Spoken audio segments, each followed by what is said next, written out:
Hi, this is Betty, and I wanted to talk to you about how I've been making my applesauce. I did an earlier video when I was learning how to make it, and now that I've been making quite a few quarts, I've decided to change a few things that I've done. And so this is my system now. The first thing I do is, of course, I peel my apples. I've had some apples that were organic, and so I was able to leave the peelings on, and I just cook them in a pan on the stove and then run them through my Victoria strainer, and that was very easy to do. But then I ran out of the organic ones, so I had to go and buy apples that were not organic, and so I've changed how I had to do things. I do not like the idea of cooking pesticide-laden skins with my applesauce, and so I peel and core all of my apples, and then I put them in a pot on the stove, and I add a little bit of lemon juice and stir it frequently, and while that is slowly softening, I come back over here and I get another bowl ready of apples, and then I transfer, when these are ready,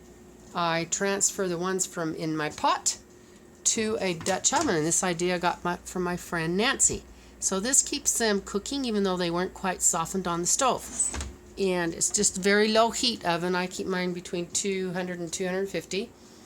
And when I have the ones ready in the pot to go into the Dutch oven in my oven, and those get full, then another thing that I learned from a friend named Diane is I transfer them to my Vitamix, and I get it baby fine. Some of the applesauce I've made has been chunkier, but now I'm doing some baby fine applesauce, so I go ahead and mix up in my Vitamix, and then I transfer it over here to my crock pot.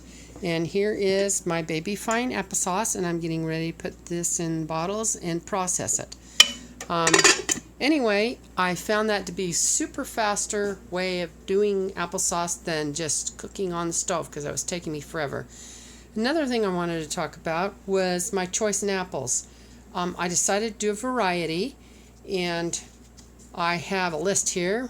I don't know if you can see it, but anyway, I have a list of the sweet apples that I have. I've got Honeycrisp, Gala, Golden Delicious, Red Delicious, Fuji. Some say it's not as sweet as the others. And my tart apples are Granny Smith, Jonathan, Holiday, and the ones I like to eat are John Gold and Brayburn, but I don't have any of those right now. So what I've done is I combined all of these apples into my applesauce. And so I think what is happening is that I'll get a synergistic effect on having all of them together, so that I will have higher nutrients. Honeycrisp and Granny Smith are the highest have the highest amount of antioxidants out of all of the most common apples available. And so I've tried to include some of each type in my applesauce. And that's what I mean by a synergistic effect, is the combined total of all these apples will work to having even higher antioxidants. And they've shown that in studies, when you combine fruits and when you combine vegetables, you get higher antioxidants than if they were just done singly. Like if you just have broccoli, you're only getting the antioxidants from broccoli, but when you combine them with like cauliflower and broccoli, it gives you even more than double the antioxidants. So I thought that'd be a great way to see if I can get higher antioxidant applesauce. Anyway, so that's what I've been doing. I just wanted to tell you how my applesauce has been going. I have about 40 quarts right now, and so I'll be quitting, I don't know, in a few days when I've finished all of my apples. I just don't want them all go waste. I do dry a lot of them, so I'll probably switch over to doing solely dehydrated as soon as I use up all the rest of my jars. I wanted to show you what I use to peel my apples. I have another video that we'll put a link in that shows how I use this. And believe me, it goes fast.